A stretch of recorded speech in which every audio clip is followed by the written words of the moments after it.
ladies and gentlemen, welcome to Uncensored. I am your host, Keith Andrew, and our special guest is Camille Dixon. Yeah, I just want to say thank you for being a guest on my talk show. Happy to be here.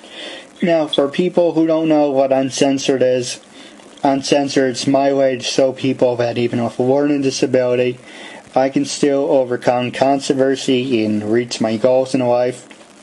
And it's a perfect example. I'm turning myself into a perfect example for people out there deaf, blind, or in a wheelchair. If you're very passionate about your work, you should go and prove to people you can still amount to something. Definitely. And now, like I said a half hour, but I'm going to give you as much time as you want. And you can talk about anything you want, or you can ask me anything you want, so it's just a normal conversation. Okay. Starting off, what can you tell me about yourself? Well, I'm a full-time voiceover artist, and I live and work in Los Angeles, California. My husband is also a voiceover artist, and that's how we met, and that's pretty much what we do all day. So we do voiceovers for commercials and for narrating documentaries. We do a lot of web-based training programs and a lot of phone systems and things like that. So every day it's something new, and we never know what the next day is going to bring in terms of a project. All right, cool. Could you give us a perfect example of some of the work you have done? Let's see. Well, there's, for grocery stores, I'm the voice of some of the Kroger-owned grocery stores in the Intermountain West. So that would be Smith's, King Soopers, and City Market. So I do their grocery store commercials. Yeah, that's pretty cool. I didn't know that. What about any other commercials, so like for videos, or were you part of any voiceovers for characters? No, I've never done any character work. I think that would be fun, but it's not someplace that I've gone. All right. How did he get into doing the whole voiceover? Well, I started in radio, which is where a lot of us start. I was a music major in college, but it turns out I wasn't very good at music. I just loved music, and I ended up working at the public radio station on campus, which was a classical music station. And I spent 10 years as a classical music radio host, and then made the transition out of that into voiceover from there. Oh, that's pretty cool. Okay, our next question is, how did you enjoy high school? And, well, two questions in one. First one is, how did you enjoy high school? Did you enjoy it? Did you hate high school? High school was tough. High school was very tough for me. I was very shy and didn't feel like I fit in very well. I think that's one of the reasons why I got into music. I loved music anyway, but found a real acceptance among friends in music. So that was the thing that got me through high school. All right. Well, was there any teachers that ever gave you a hard time? Was there any teachers that took you under their wing and made a difference in your life? My choir teacher in high school was just excellent and gave me a lot of opportunities. But I never had any teachers who treated me badly. It was just mostly other kids, which is, something all kids tend to do. That's true. I think one time or another, everyone's been there. Mm-hmm. What about, did you ever cut class? Were you ever, that type of person, or? No, I was a very good kid. What about college? Were you a study nerd? Were you a party animal?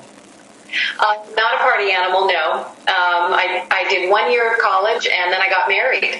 And I never finished college. I went back and completed another year and a half of college a few years later, but I never finished. I've always been a very serious person. Well, did you ever drink or smoke, or you never drank or smoked? I was raised Mormon, and so I left the church close to 20 years ago, but I didn't grow up doing those kinds of things. What about, were you athletic? Did you ever do any sports? No, unfortunately, I'm very, very clumsy, coordinated at all, so sports just totally didn't come my way. It was all music. All right.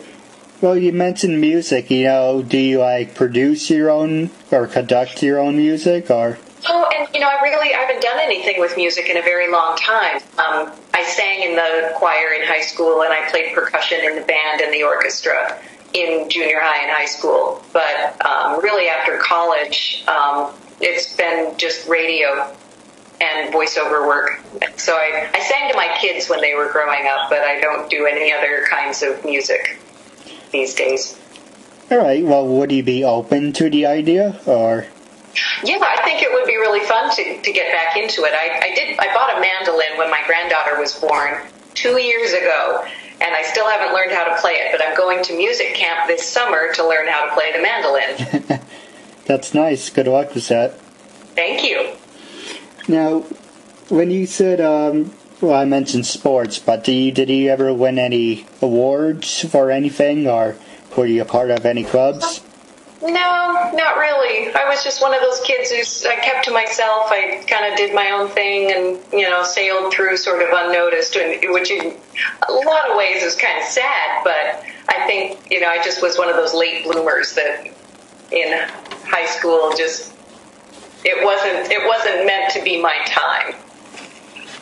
All right. Well, what about our next subject? A lot of people seem to like this one a lot. It's called Ask a Woman. Don't ask me how I even came up with that. I was one day I was just I was debating about subjects. I want to be different from other medias, and I was like, well, why not make a subject say Ask a Woman? No one has done that one. Okay. So I just some people said I just pulled it out of my ass, so I just made it up. So I'm going to ask you a bunch of woman questions, and you can answer however you want. Okay. If you could have a dream date with any famous person, now or from the past, who would it be? Let's see. Well, first of all, it would be I know this is going to sound really corny, but it would be very hard to find anybody who would be cooler to go on a date with than my husband. He's amazing. So, but I guess if I had to choose someone, I might, go way to the past. I think Cary Grant could be interesting. All right. So, for me, I would say about Lucy Liu. I think my husband would agree with you on he would probably choose Lucy Liu. What about, and this one is, you don't have to drink or, it's just one of those things. If you could have a drink with anyone in history, who would it be? Who would you want to have a drink with? Let's see. There's a lot of great choices there. I think,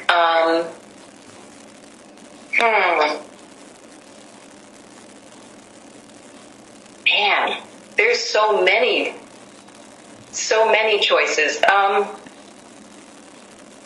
Do you know what I think would be interesting is the composer Aaron Copland. He was always my favorite. He died 25 years ago, so he's sort of in our recent past culturally, but I think that he would be very, very interesting to sit and talk to. All right, I never heard of him, but I take your word for it. Actually, you've probably heard some of his music, though. Do you remember the commercials for beef? It's what's for dinner. Kind of. It did. An announcer that said beef. It's what's for dinner. The music in there is kind of kind of this hoedown with music. That's a piece that he wrote. Well, if you have a link to it, I'd be more than happy to see it.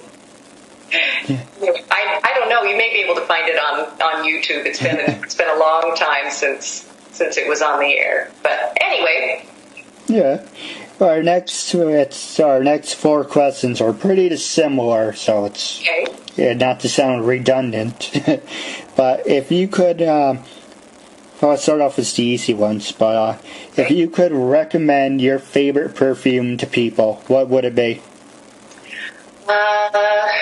Well, let's see. I think it's hard to recommend a perfume because it's such a personal thing, and one thing that connects with someone may not necessarily connect with someone else. So I don't really have a recommendation for other people for what would work for them. All right, but do you have any favorites you would like just for the sake of it?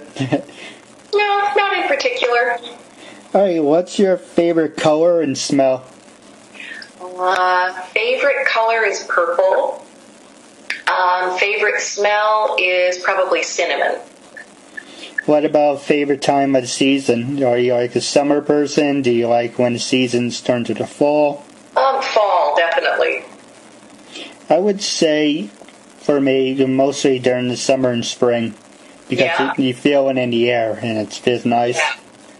Yeah. That's cool. Well, especially where you live, too, when you come out of winter is pretty harsh. So when spring and summer come along, it's a very nice change. Oh, that's true. This past winter was ridiculous, so we got... And you're still in it, too, aren't you? No, actually, we're out of it. Tomorrow, I think tomorrow or a week ago, started spring.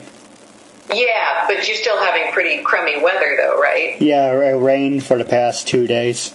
Yeah. I remember we had a storm, let's see, going back a month ago.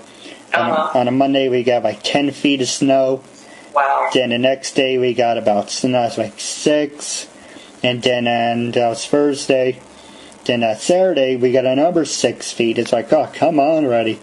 Wow. And the guy kept coming back and plowing in the yard. And he said to my dad, I'm looking to my left, I'm looking to my right.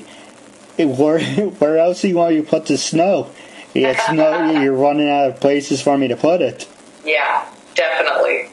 There was a time where when I looked at my window, there's like 2 feet of snow. Yeah, so this is my last interview. I felt like jumping out the window just to run into a big pile of snow. Yeah. That's how close the snow was to my window. That's crazy. Do you have any favorite book authors or audio book authors? Let's see. I used to read a lot of mystery novels, and I haven't done that in a very long time. Mostly what I've been reading in the last few years has been, nonfiction.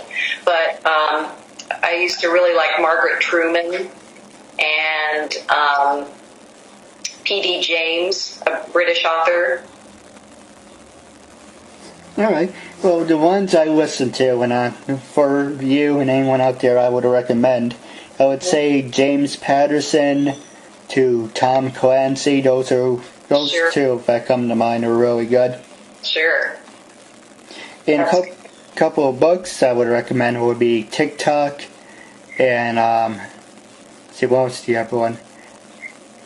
Well, I get to the other one later. But TikTok is a very good book, and people should go and recommend it. All right. Now, the other question is, I was kind of personal about it, isn't? But from my point of view, I would like your opinion. Mm-hmm. In a marriage, do you think things should be 50-50, or do you think things should be one-sided? Like for yourself, for example, how would you describe your marriage? We are total partners, and this is a second marriage for us. We both were married once before to other people. So we feel like we learned a lot from the mistakes we made in our first marriages. But for us now, we're complete partners. We work together, we own our business together, we do everything. And so for us, it's whoever has the most time is the one who cooks or cleans up and that's every day that's different for us. Sometimes I might have more work to do than my husband, so he's the one taking care of things, or sometimes, vice versa. So we really coordinate with each other. But I never have to ask him for help around the house or things like that. He's very, very conscientious, and then emotionally, he's totally there. We were friends first, and that makes a huge, huge difference. So I think, it's every couple is different, and they have to divide things up differently. I think if we were younger and we were having children together, because we already had our children in our first marriages, it might be a different dynamic. We might have things a little more clearly laid out as opposed to just sort of taking each day as it comes like we do now. So, yeah, I agree. Like for example, my parents are happily married. My grandparents were happily married. But there's some cases, my two brothers, one's getting married and the other unfortunately got a divorce, and it always seems to be one-sided. Like there was a time where, there was something where it was what the wife wanted and the wife didn't get her way, she would have a temper tantrum, or it always has to be her way. And so I've been thinking about getting a girlfriend. I would like to get a girlfriend, and I want it to be 50-50. I want to be like my parents and my grandparents who are happily married. I don't want it to be, one-sided where, it's what I say goes or what she says. So yeah. No, it's true. It's something that you have to be aware of what the other one really wants and needs, and be willing to give that to that other person without becoming someone other than who you really are. So.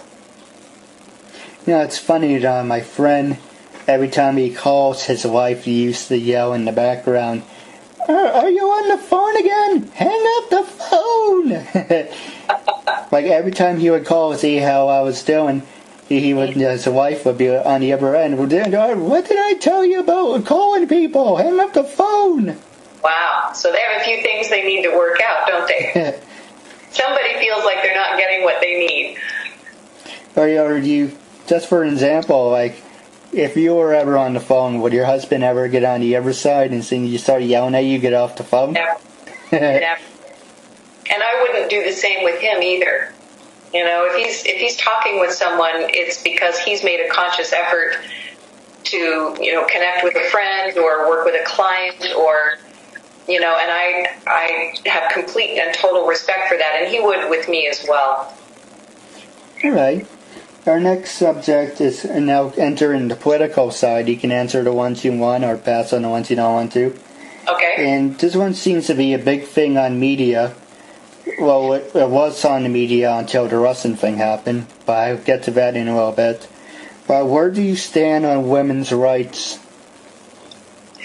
Well, I feel the way I think a lot of people feel in that, we have a constitution that covers the rights of everyone. And I agree that we don't always interpret those laws in the best possible way for everyone. And there are groups, women being one of the, we tend to talk about women and minorities. And I think that sometimes we tend to put women and minorities in situations where, we're not being paid equally for equal work and things like that. But I do feel that we have the laws in place to make all of that possible. We just need to educate ourselves about,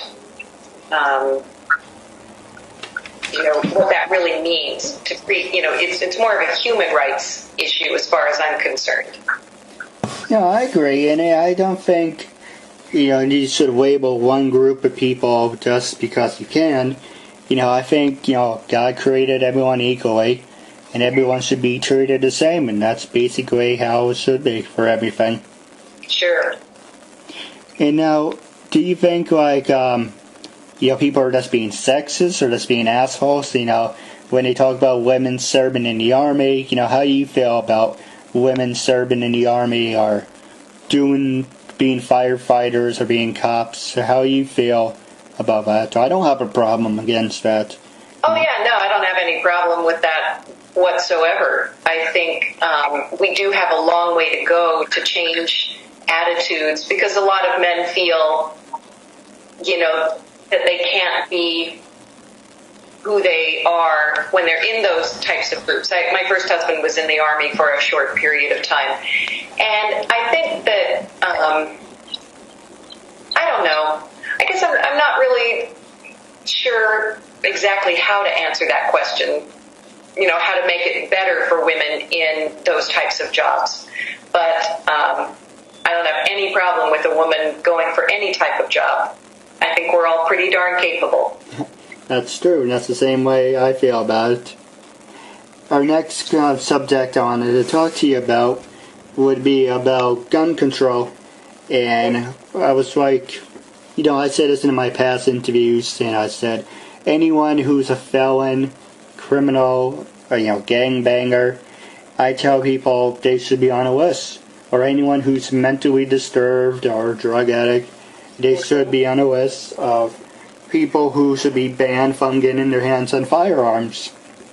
And a lot of people say, that's true, but then you have to go in their Second Amendment rights, and it's a right to have to defend yourself.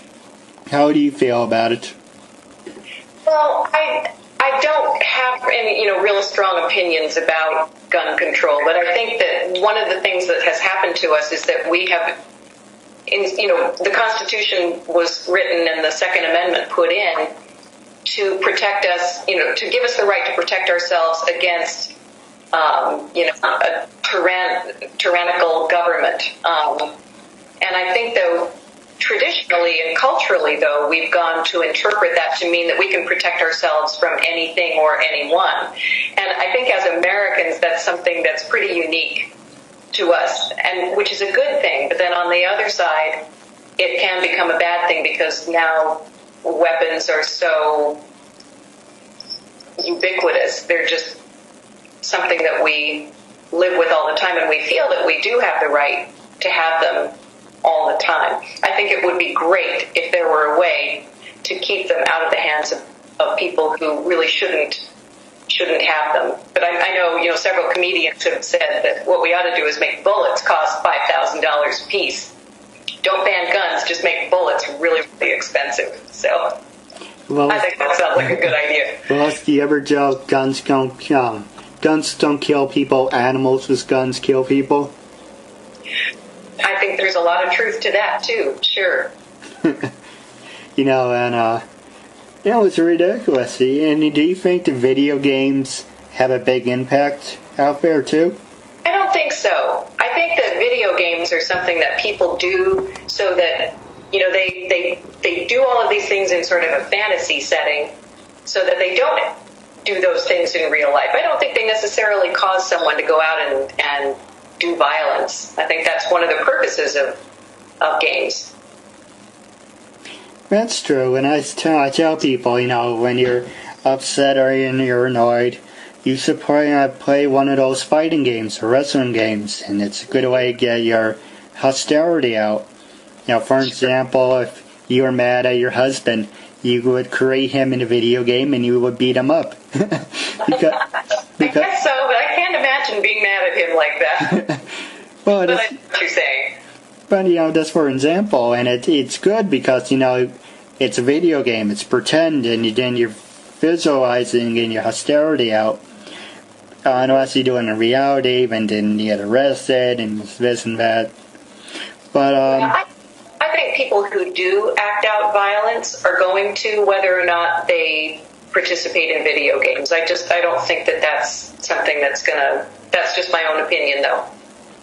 No, I agree with you, but I think if anyone out there, is upset about the mailman, then in the game you can create a mailman and take your hostility out, but just looking for that's ways to, and they tell you that there's other ways to vent your hostility out there, that, sure.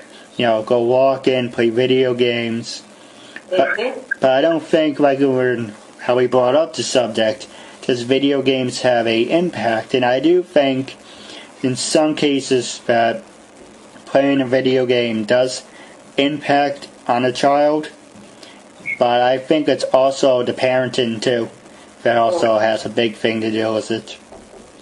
Yeah, I think if anything, video games tend to isolate people more than anything. I don't think that the violence necessarily is an issue, but I think even if you are playing against someone, you're not really interacting with that person. And so it does tend to isolate people. And I think that we, maybe sometimes when we feel more alone or that we're not connected to others, that can lead to some bad things. All right. Our next subject is, let's see, what do I want to talk about? Well, do you believe in a past life? You know, there's a lot of people who says, you know, I believe in a past life. I was here before, or I did this, or I was that. I do believe that we get lots of chances to get it right. So I do believe in past lives. I have no idea what any of mine may have been. But yeah, I do.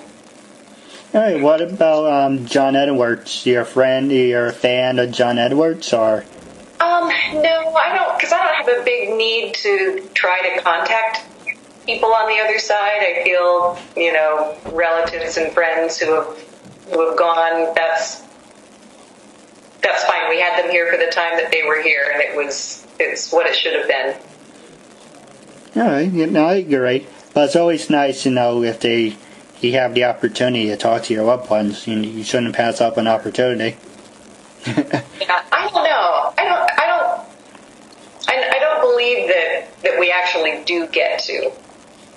You know, I don't know enough about it to know for sure, but it seems that it's not possible. All right. Well, our next question is, well, moving off the political stuff to the other stuff. What can you tell us about your company? How did you get started, or what were the steps you had to take? Well, I was already doing the kind of work that I do. I started doing that when I was in radio, and then when I left, you know, I was a sole proprietor by myself, and then when my husband and I got together, we both do this kind of work, so we just formed a partnership, an LLC. And so, but to actually get into this kind of work, it all started because I was in radio. All right, well, for a perfect example, did you have to go to college and get special degrees, or just because you were passionate, you could amount to something? Yeah, no, for the type of work I do, you generally don't need to go to college for it. Sometimes it's helpful if you want to do like character voiceovers and things. It's really helpful if you take acting classes and you can learn how to act. But yeah, there's no degree required or anything. We do work with a voiceover coach. Even though we're full-time voiceover artists, and, you know, we still need some help every once in a while to learn new things, gain new skills, maybe overcome some obstacles if we're just not able to do what we would like to with some of the scripts that come our way. And we work with a wonderful coach here in Los Angeles. All right. Well, what else is it just you and your husband, or do you think eventually your company will expand and you can hire other people, or? No, it's set up, you know, exclusively for the two of us for the work that we do. Sometimes, once in a while, a client will say, "We need an extra voice on this. Do you know of someone?" And so we call a friend who does this, and we ask them to record in their own studio and send us the audio. But for the most part, it's just the two of us. All right. Well, the next question I was going to talk to you about is, how did you feel, before I get to this one, I'm going to mention, past couple of days you guys been getting the earthquakes in LA. You know, we haven't felt any of them. We felt the one 2 weeks ago. But the ones that have happened in the last few days, we haven't felt at all. They've been farther south. So that's good. Yeah. What about, I was going to mention this before the earthquake thing popped up. How do you feel about legalizing marijuana? You know, I've never used marijuana ever in my life, but I feel it should be legal. I feel that it's the same as alcohol, and you know, people are gonna use it, but we should be making sure that what they have access to is you know, good stuff. It's not laced with, you know, bad chemicals and other things that are put in there. It should be regulated. It should be taxed. It can help take care of so many of our problems that, you know, we, especially here in California, have a lot of money problems. And I think that that's something that we need to look at in order to raise money. But I personally don't use marijuana. So. All right. Well, wrapping up, do you have any subjects you want to talk about? Or is there any subjects you want to ask me or any questions? Well, how long have you been doing this show? I started doing Uncensored about like a year ago, almost a year ago. It's going to be a year this June coming up. And like I said, to make a long story short, I stopped working in retail. I didn't want to work in retail anymore. And I got sick. Long story about that. And basically, to make a long story about that is, I was stupid enough to believe I had friends at work, and they were taking advantage of me, and one thing went to another, and I developed severe social anxiety, and I got sick for a whole year. Without going into much details, there's more to that, but just give me the highlights. About 2010, I created my own network, the KeithAndrewNetwork. Actually, it was first titled KeithAndrewNetwork ICN. And they're like, well, you can't call yourself incorporated. You're not in a corporation. Then I had to do it over. So I was like, if I can't be called incorporated, what about, Inc.? No, we can't use Inc. And then I was looking at YouTube. I said, what about creating my own YouTube channel? And that's how it started. I came up with the KeithAndrewNetwork. And I was creating videos. I was borrowing videos from other people, adding my own spin to it. I used the Jumbo Buck and Dumbo videos and put my own spin to it. And I was like, well, there's other people on this network doing the same thing, making videos and everything. And I want to be different. How can my brand stand out from this or her brand? And I was like, well, I do have a learning disability, and I've been for the longest time using it as a crutch, and I've been using it to hold me back. So I decided one day, fuck it, I'm gonna do something I love, and I want to create my own talk show. And very good. And it's kind of a stupid story if you're interested how that came about. Sure. That's not a stupid story. When I turned 21, well, this is the stupid part coming up. Okay. When I turned 21, people said to me, it's your birthday, you should go out, do something, drink, and do something you gotta remember for the rest of your life for your 21st birthday. Okay. And I was like, well, I don't drink, I don't smoke, I have my family, and I have my health.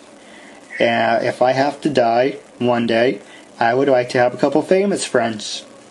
And, at the time, I was talking to a couple WWE or TNA wrestlers.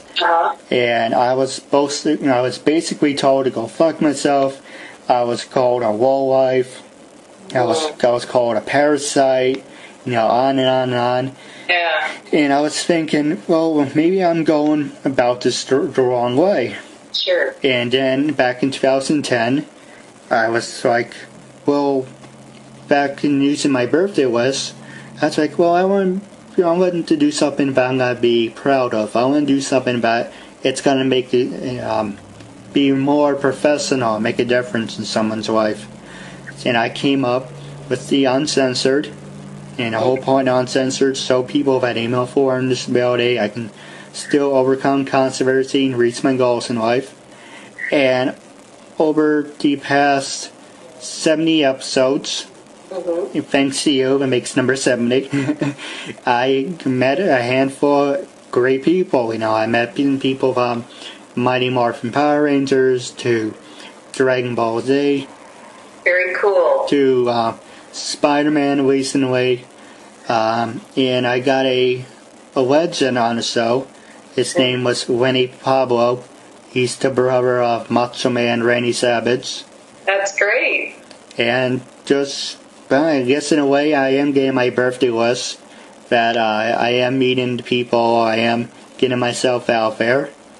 And, that's not to sound like a personal reason, that's Sure. That was a personal reason why I created my own talk show, but after looking at it through the long run, it's nice that I did something for myself. Sure. Now I want to do something for other people out there. And that's why I'm continuing to do Uncensored and prove to people that even with a learning disability, they can still amount to something and never give up and always work hard. Great advice. Okay, wrapping up, do you have anything you want to say to your fans and listeners out there? Well, just listen to Keith because he's got the right idea. So, always